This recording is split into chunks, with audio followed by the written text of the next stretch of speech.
Hi, my name is Mike Saville, and this is a year in bass at House Practice. So this is where I'm trying to learn a brand new instrument in a year using good practice techniques. So I've just completed my first week's practice on the bass, and just been really exploring and trying to get a feel for the instrument. I've learned quite a lot, and it's been good fun. I've learned that you need to cut your fingernails, otherwise they tend to clack on the strings.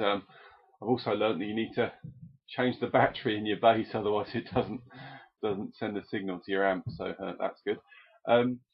But what I've been trying to do over the past week is trying to learn about how my hands work and getting them used to playing the bass. So I've got two hands. Obviously, I've got my right hand, the finger picking hand, and I've just been doing some very simple exercises to try and get them used to playing consistently and evenly. So I've just been doing very simple picking exercises, trying to get it really even. And as you can hear, it's okay, but it's not perfect. And as I get faster, again, it's okay, but it's not perfectly even.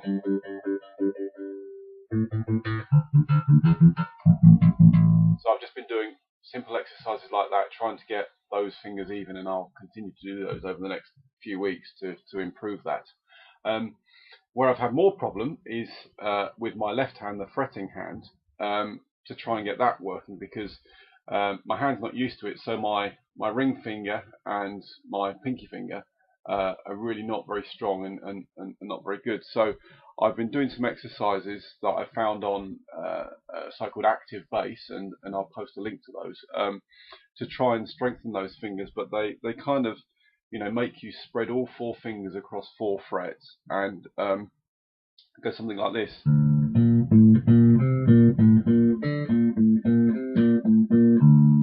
Like that, and then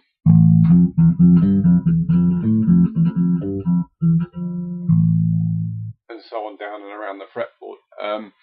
So I've been finding that quite difficult to play the notes and not to get fuzzy notes on the fret. So again, I'm going to carry on working on those types of exercises. Also been doing some scales, so been playing things like C major, and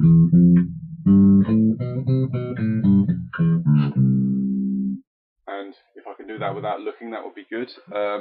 So I've been doing those in cycles of fifths, so then onto G major and so on round. I've also been doing some minor scales, so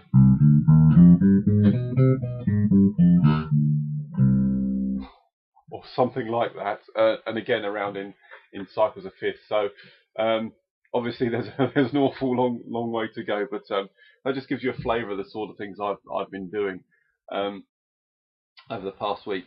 I want to spend a few moments now talking about why and why I'm doing this and why practice, because I think it's really important, and far too many people don't know why they're practicing.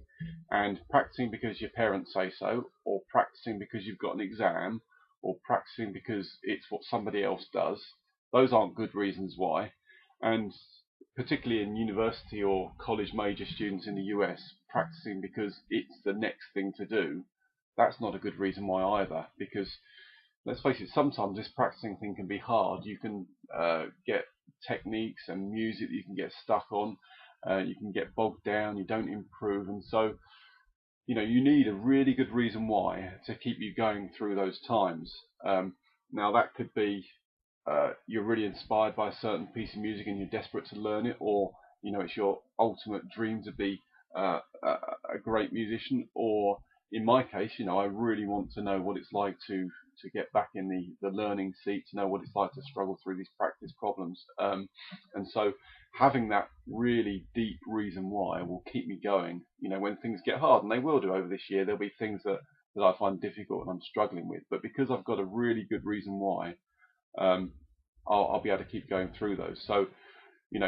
I would advise everybody that's practicing to really have a good reason why you're doing stuff, because otherwise you'll just hit times when it won't work and you won't want to do it. So really have that reason why. Okay, so over the next week, I'm going to carry on with some of those exercises I just showed you. I'm going to put some more formal plans around those, perhaps some metronome marks, and I'll put some practice methods around those as to how I'm going to do them. I've also had some sheet music arrive in the post this morning, which is nice. I've got this. I don't know if you can see that. It's called Fingerstyle Funk, and it's DVD into music by a bass player called Francis Rocco Prestia. He's the bass player with a group called Tower of Power, who are kind of a horn-led pop funk band and a great bass player. So I hope to enjoy getting into some of that.